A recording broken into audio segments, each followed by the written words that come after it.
अधिकतर ऐसा होता है कि निवेशक अपने पुराने निवेश से मिले रिटर्न को निकालने की जगह उसी या फिर किसी दूसरे इन्वेस्टमेंट में उसको फिर से लगा देते हैं।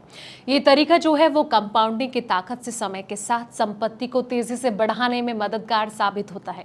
अगर आप भी अपने रिटर्न को दोबारा निवेश करने की सोच रहे हैं तो आपके लिए कई अच्छे कम जोखिम वाले इन्वेस्टमेंट प्लान मौजूद हैं। चलिए जानते हैं उनके बारे में।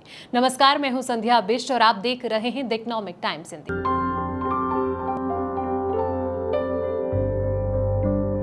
जी हाँ, पीपीएफ जैसी स्कीमों से लेकर बैंक एफडी तक इन प्लान्स को निवेश के लिए कम रिस्क वाला माना जाता है क्योंकि इन्हें सरकार का समर्थन प्राप्त है। इसके अलावा ये ना केवल टिकाऊ और कम जोखिम वाले ऑप्शन होते हैं बल्कि वित्तीय सुरक्षा से समझौता किए बिना लगातार रिटर्न भी देते हैं।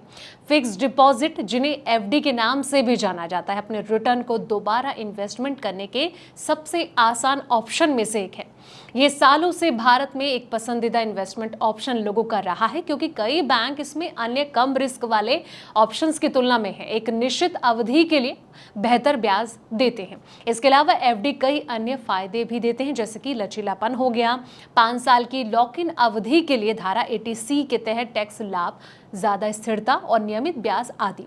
गोल्ड में निवेश आजकल तेजी से बढ़ रहा है। सोने के गहने, सिक्के से लेकर वर्चुअल गोल्ड में इन्वेस्टमेंट करने तक इसे अभी भी निवेश का एक बेहतरीन ऑप्शन निवेशक मानते हैं क्योंकि सोने की कीमत एक दिन में ज्यादा नहीं गिरती, तो इसके लिए मिलने वाले जो ब्याज होते हैं इससे भी पैसा बनाया जाता है। 2004 में शुरू की गई ये सरकार समर्थित सीनियर सिटीजन सेविंग स्कीम यानी कि SGSS रिटायरमेंट के बाद आर्थिक सेफ्टी देने के लिए बनाई गई है। इसमें आप 5 साल की अवधि के लिए 1,000 रुपए से लेकर 30 लाख रुपए तक का निवेश कर सकते हैं और 8.2% की निश्चित ब्याज दर पर प्राप्त कर सकते हैं।